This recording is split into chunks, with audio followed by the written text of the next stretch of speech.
With that, the chair recognizes Senator Lankford.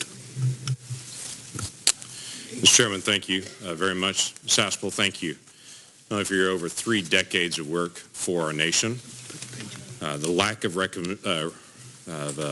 recognition that you've had for 3 decades from our nation because you've served in a way that no one has seen.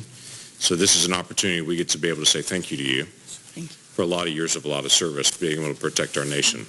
It's also pretty remarkable in some of the dialogue today as I go through the very long list of people that have recommended you and that are both Republican and Democrat, and to be able to see the reports that have been written by the inspectors general about you, about previous DOJ about you, that have cleared you of any concerns and that have reaffirmed you. And whether it is President Obama's Director of the CIA, John Brennan, or whether it's Jim Clapper, Director of National Intelligence for President Obama, Henry Kissinger, John McLaughlin, Mike Morrell, Mike Mukasey, John Negroponte, Leon Panetta, George Tenet, the list goes on of people that have looked at your record and that have examined it and said you'd be a qualified leader for that.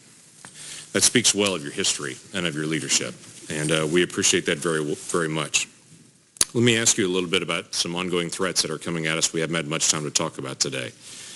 Let's talk about the very serious counter-narcotics threat that's coming at us in some of the changing situations that's happening in our hemisphere, dealing with drug trafficking organizations and international drug trafficking in particular.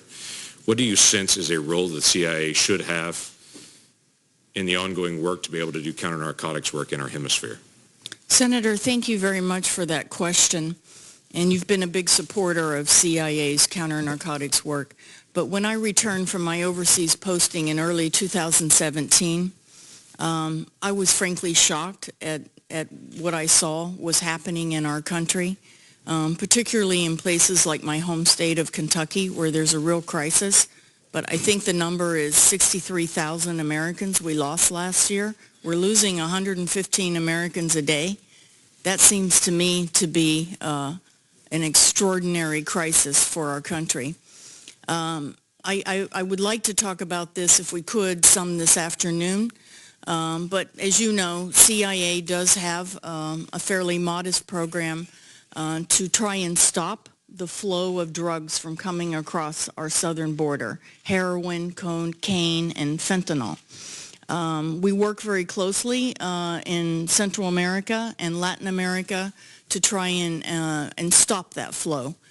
I've been talking to our team at CIA headquarters about this for several months. I've asked them to come up with some options to grow that program. We have extraordinary support for that program on this committee. But I think in light of the fact that we're losing 115 Americans a day, that we're losing almost a generation in some places, that we have to do more. CIA is not the primary agency, but we can do a lot. But it has to be a whole of government effort. All right, so flip on that into the cyber activities and some of the cyber threats we have. Some of those cyber threats are changing internationally. There were criminal gangs in other countries that were trying to steal credit cards, steal information, and to be able to sell that out there. Now there are some governments that are using the criminal gangs in their own country, and they become this strange hybrid that's out there between a criminal gang sometimes and a government entity at other times. And we're very dependent on trying to be able to identify where these threats are coming from and who those threats are coming from. What is needed with CIA, and what do you anticipate would be the need to be able to help our nation be able to determine who the threats are and where they're coming from? Senator, you're quite right that it's a growing threat, and it's another area where you have to have a whole of government effort. And it's a very murky world, as you point out. But China, Russia, Iran, and North Korea have very aggressive offensive cyber programs, both to steal secrets, but also in some cases to earn illicit money. CIA can probably make the biggest contribution in collection about these other countries' activities and various groups' activities, so that we can inform the U.S. government agencies that have to mount our defense. And everyone in the U.S. government has been struggling, as all Western governments are, on what is the most effective way to organize yourself for cyber defense.